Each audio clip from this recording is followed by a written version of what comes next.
guys, Becii here. Today we're gonna have a closer look on the ammo mix the Asura wore in my last video. If you didn't see that, you might want to check it out beforehand.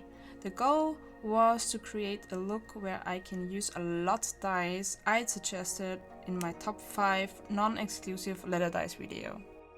So we start with the chest. I always start with the chest, and I settle down on the carapace tricking you get from Living World Season 2.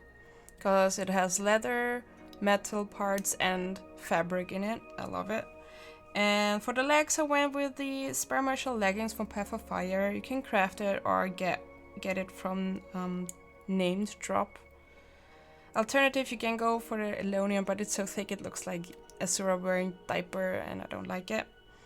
So for the boots, I went with leather shoes that are crafted by leather workers. You can see me going back and forth between different shoes. I was not really sure, but in the end, I really like them. Also like the sticky part, the pointy part that points towards out.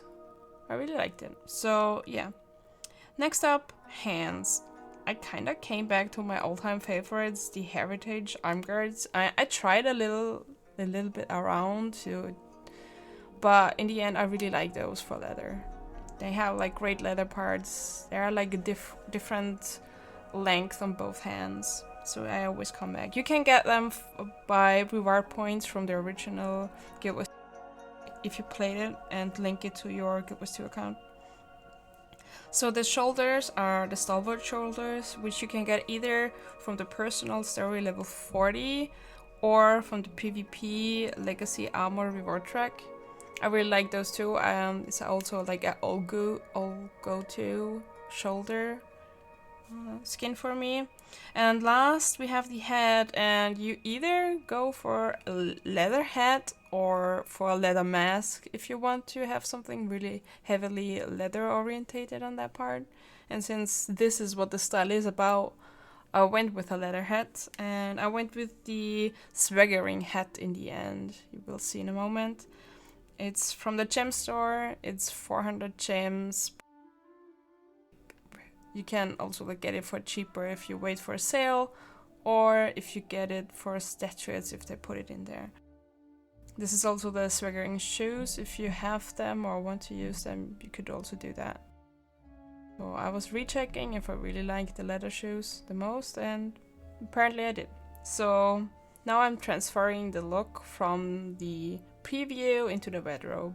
I always go first to the bank and check out, because I don't have every skin in the world, but some skins are not that hard to get even if you don't have them yet. So I like to always make my looks in the bank rather than the wardrobe. So after we finish transferring, we go and have a look on the backpack section. So I was trying different ones and I did not really like any. They did not fit the outfit or the leather theme I was going for. And as you might know from my how to master fashion wars video, it's better to have no backpack than a one that does not fit any vibe you're going for. So next up you see me creating favorites. Of course I want to use the dies I was talking about in my last video. So the leather dies I used particularly in this one were Orange Shade, Earthen, Mahogany and Tarnish. For the green fabric I'm using Wasabi, and the metal accents I'm using burnished steel. You can see how I slowly figure this out. So before I go in wildly with any color, I color everything in one light color, doesn't matter which one, just a light one. And then I slowly go around and figure out which parts are which. Like I don't know any like them by heart. So I just figure out, okay, which are the metal parts, which are fabric parts, and I just slowly figure it out.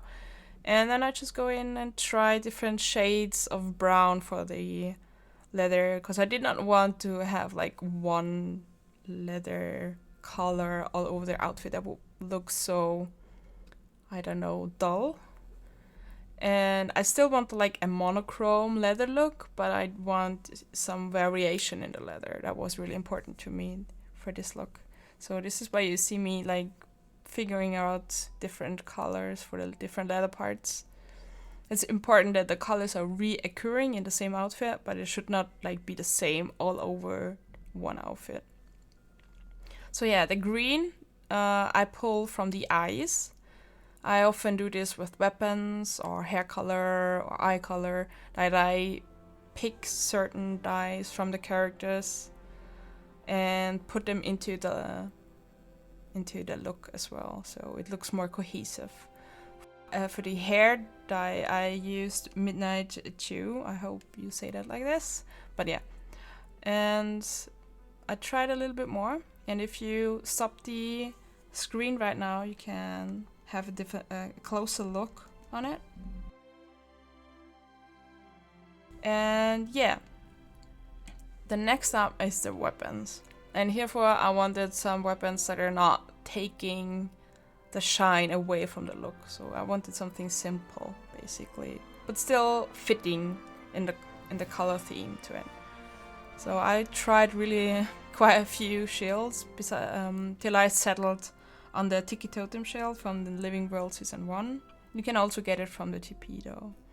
And for the sword, I went with something that has some green bits on it. You're gonna see it now, there. It's Connect sword, it has like this green thing. It's a chain whip sword. For 600 gems you can get it on a regular price. So yeah, that's the look, you can see it. I hope you liked some insight, and if you like more of those detailed reviews and talking about how I decide on pieces, let me know in the comments below. Maybe you want some special item that I make a look to, and I'd be happy to do this. So if you like it, please leave a like there and subscribe, and thanks for watching.